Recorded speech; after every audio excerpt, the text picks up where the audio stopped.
All right, then we can begin in five, four, three, two, one.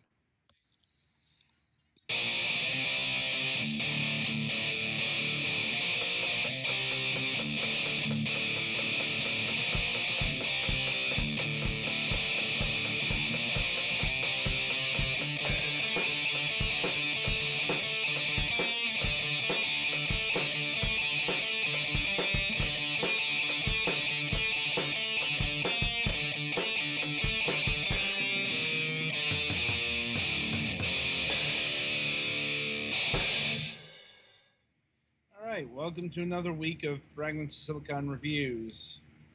Um, this week we have two games. We were originally going to review the other game first, but Petty Fan was having a bit of problems with the setup. More on that in uh, the next review. Up first is Nidhogg 2. Um, this is probably a game you've heard of, either this one or its sequel. It seems to be fairly popular, although it's kind of hard to gauge how popular a game is in this day and age. Mm-hmm. Uh, Like unless you're like Player Unknown Battlegrounds or something like that, you know. But I digress.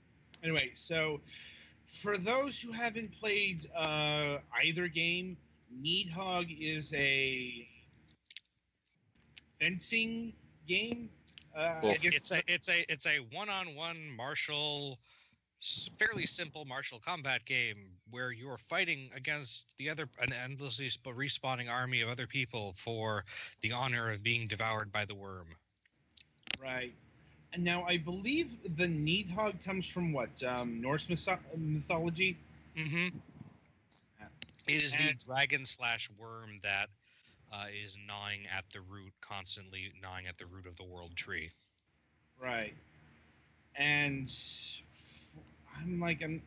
I don't think there's an in-game explanation for why um, people are fighting to be fed to it, but that Presumably is some creepy cult thing.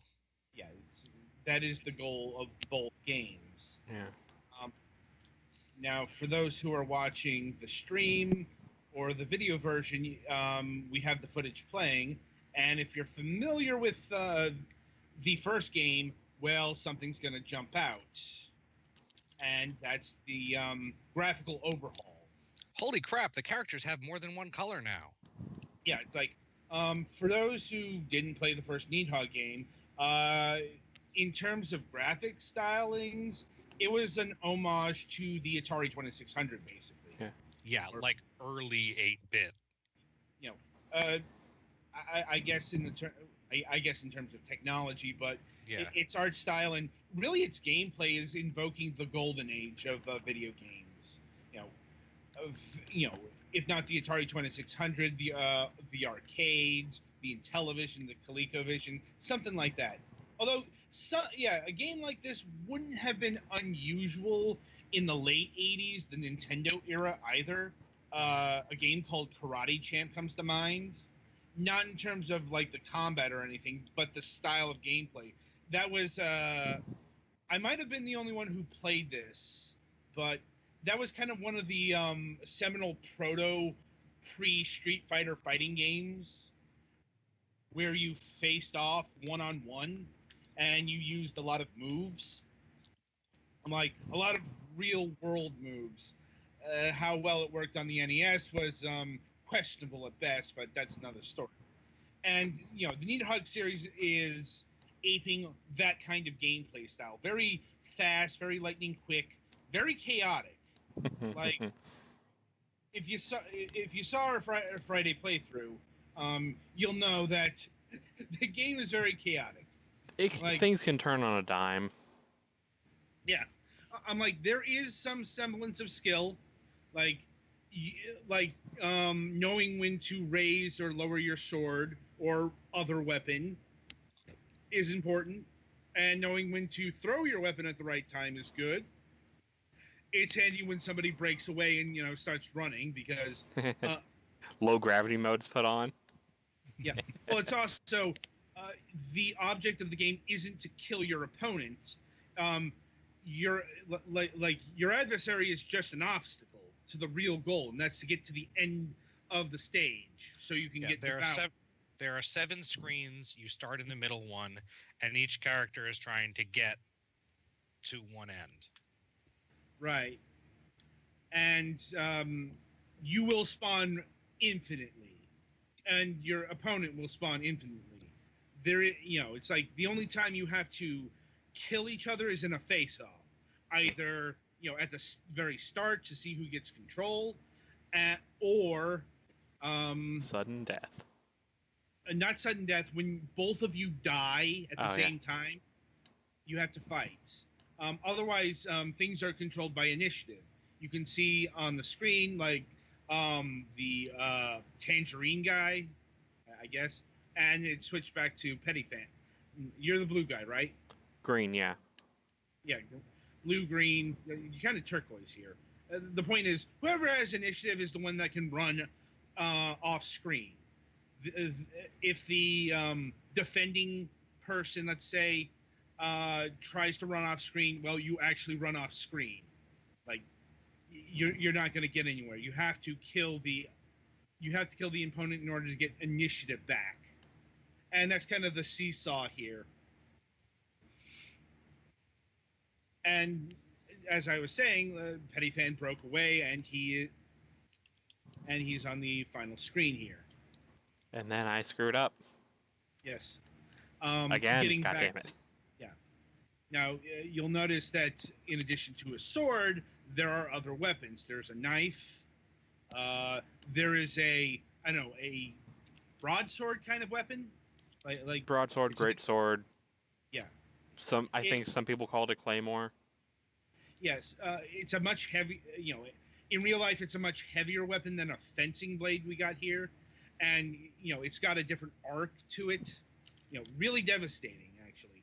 And then there's the bow and arrow, which, on the one hand, gives you projectiles, but on the other hand, you can have those projectiles boomerang on you. Both, yeah. Like I said, knowing how to raise and lower your weapon will play into what semblance of strategy there is. But in terms of core gameplay, what you see on screen is what you get, really. Yeah, it's mostly high attack, low attack, throw weapon, block. Yeah, and you die in one hit because you're replaceable because there are always more cultists. Right, and as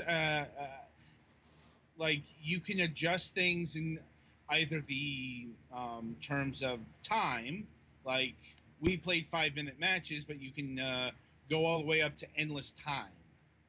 Now, it's like I recommend keeping the game short because this game really works best in short bursts. And then the time is, however, whoever gets to the end more times in the time limit. Right. No, it's time limit per match.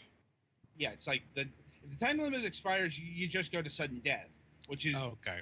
Yeah, which is literally one hit, one kill, one win. And really, that was the only way that Petty Fan was able to win on Friday. Seriously, you didn't get one Nidhogg victory.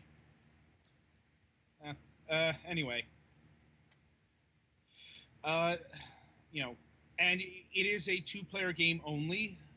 Although there, in terms of multiplayer, though there is a tournament mode, so up to 8 friends can create a tournament to see who's the king of Nidhogg or whatever.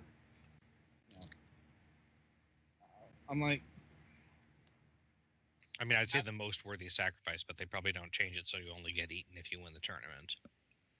Yeah, the winner of the tournament, basically. Mm-hmm. That's a very old school type of multiplayer function. Mm-hmm. It's a one-on-one game because it's a very linear. The way it works is very linear. It wouldn't translate very well to 3D, I don't think. Yeah. No, 4 players would probably be too chaotic. Although that may be a thing that they explore in the sequel. I suppose another consideration is the online mode. This game is both online and local, and I'm pleased to report that the online mode worked flawlessly. Like I don't think it's a little bit less surprising because this is less graphically intensive than some of the other ones, but it's also very important because this is a game where even a little bit of lag will completely screw you up. Well, graphics makes no difference on lag. It's purely netcode. Yeah. The point is, the netcode was working flawlessly from our perspective. Granted, we didn't play for all that long, but I mean that's kind of the Achilles heel here. I'm like, Nidhogg 2 is just too limited in its designs to maintain a long play session. Yeah, I think the only time you'd want to play this for a long time is if you are running a tournament and then no one is really playing for a super long time. Yeah, I'm like, I think we played for about 40 minutes. Yeah, about 40. Yeah, and that was enough. Like that was enough for a play session. You know, it's certainly that's not like for us it'll be a one-time deal because we tend to move from game to game to week. But in terms of like long-term multiplayer, yeah, this is something you bust out on say a casual Friday or something. Yeah, you and the mates are getting drunk. Yeah, I guess unless you're like super into this kind of game style. Note: Fragments of Silicon does not advocate actually starting a Nidhogg cult. That would be weird. And there is a one-player mode, a single-player mode, where you run through all of the levels, try to get to the end as we're showing here. It's not very long either. You can get through it about a half an hour, probably first time through. And indeed, one of the replayability factors is getting speed running, getting your time down, and of course, making sure you don't die and so on and so forth. There are achievements for that. So, for those who care about achievements, you're covered as well. Just reevaluate on a core mechanic kind of deal. And yeah, it's basically Nidhogg 2 is a really good, really tight, if chaotic multiplayer experience that will last you a better part of an hour usually. Yeah, there's something to be said for a simple versus mechanic, and it's like it doesn't take too long to do a run, so if you're losing, it's not hard to get to a point where you're on equal footing again. Yeah, it's not something like StarCraft that'll take you like 2 hours to finish a round. Yeah, I'm like, now getting back to the graphical style, yeah, your mileage is going to vary here, and it's going to vary if depending on how big of a fan you were of the first game. It's kind of an ugly art style. Yeah. This is intentional. You're a bunch of cultists who are fighting to be sacrificed to a hideous worm monster. I'm talking more about if you prefer you like the old school art style. Oh yeah. Yeah, it definitely gives the game a different feel. Yeah. The first game was less ugly, but that's mostly because it was way lower resolution art. I mean, when you could see stuff, it was still like Nidhogg is recognizably the same. Yeah. I suppose that's one of the things that they had to do in order to justify a sequel. Right. I did almost forget to mention a couple of core concepts. That is to say, in this game you can do shit like dive kicking, throwing your weapons. You could throw your weapon in the original. Yeah. No, I'm thinking of slide kicking. That's yeah, it's like that's something that's new to this game. Really, all of the footwork I think is new. Hmm. Like in the And first one, you had like you were able to disarm your opponent if you were good enough. yeah, like disarming your opponent's much easier here because you can just jump up and dive kick them, and they'll lose their weapon. And yeah, once again, some fans of the first game may not like the changes here because it definitely gives Nidhogg 2 a more casual bent. It does also have, I mean, the added ability to cosmetically customize your character and different weapons for art style is interesting. Mm-hmm. Like, let's see, the music. I'll be honest, I'm having a damn hard time remembering any of the music in this game. Hmm. Like, it was, Like it's background music basically. yeah. It's worth noting though that this is one of those games you can buy the soundtrack for, and this kind of flows into pricing. So here's the big point of contention on my side with this game. That's because Nidhogg 2 here is $14.99. That's vanilla. The soundtrack for this game is $7.99, and the entire package can be get for $20.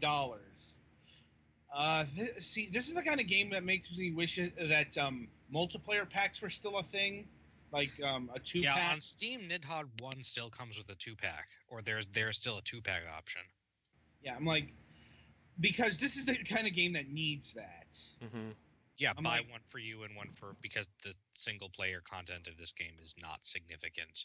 yeah, it's like, yeah, I, I cannot recommend this game if you have, nobody else wants to play it with you. Yeah, like You know, even if you have someone local you can play with, that's fine. yeah, but I'm like $15 to $20 for a game that you'll be over and done with in about an hour. Hmm. In terms of single player, that's being generous. Yeah, I can't recommend that. So, you know, and yeah, it is a bit expensive on its own. But like I said, if you have if you have the right multiplayer colleagues, this game can last a while. Yeah, Especially it's definitely in the area where how worth it is depends on how much you'll be playing it with your friends. yeah. I'm like, it's just yeah. Outside of that, no. I recommend like the first game over that, just because that game is $5 less. But even then, like, neither Nidhogg really strikes me as the kind of game you'd buy on your own. Hmm. No, lamentable as it is, that is kind of the going recommendation. But yeah, again, if you have friends, this is definitely a get. Mm-hmm. Like even Yeah. on console, because this game isn't really playable well on keyboard and mouse. No, I don't think I saw a recommended best for controller, but I really wouldn't recommend a keyboard for this game. Yeah. It's like, outside of the getting back to graphics, outside of the different art style, it's the game is actually fairly well animated, especially like the opening background that you saw, beginning of thing. Like everything flows a lot more smoothly than I was expecting, honestly.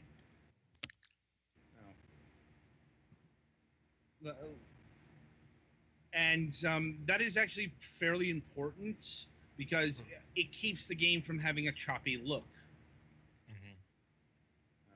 Um, let's see. Anything else we have left to cover? Not that I can think of. All right. Overall, Let's see. Like I said, the overall score, would be about a 7, provided you've got friends who want to play this game. Outside of that, just a simple can't recommend, Mhm. for the reasons we previously stated. So, and Nidhogg 2 is available on PC and PlayStation 4. Is it Mac Um, and Linux too, or just Windows? Let me check. I think it's looks like it's just Windows from what I can see. Let's see. Uh, not. Yeah, I'm not seeing anything for Mac or Linux. Let me. Let me just check like the Steam. Yeah, I'm not seeing anything. It looks like it's just Windows only. All right. Yeah. Yeah, I guess that's Like, also something to consider. I suppose if I vaguely I remember something being mentioned about a Xbox port coming in the future, but it just wasn't ready yet. let me just check on that. See if that. Let's see. I'm not really seeing anything on. Yeah, I'm not really seeing anything on Nidhogg 2 coming to the Xbox One, Hmm. which isn't that unusual. Like Sony may have a Time to. temporary window of exclusivity on this game. Yeah. You know? Yeah, that's what I'm thinking. Yeah. Oh, and I suppose another thing to mention is the terms of arenas. There are 10 this time around, which is more. Yeah, I think it's like I think the first game had like 5. Yeah. I mean, in terms of it being a sequel to Nidhogg, art style aside, it seems to be a fairly worthy successor. I can't speak too much to that because I never played the original Nidhogg, but it's got more moves, it's got more arenas, it's got it's refined everything and improved on the original, which is what a sequel should do. And this is the kind of thing that video game sequels often do. They iterate off of each other. So Hmm. it's worth keeping that in mind. All right, so I think that'll about do it for this review. Be sure to tune in about a half an hour, maybe a little bit more, provided we get everything set up correctly. Um, yeah, it's like I note the nervous laugh over there, Mike. But coming up next is Mario Chronicle. And until then, I wish you good gaming.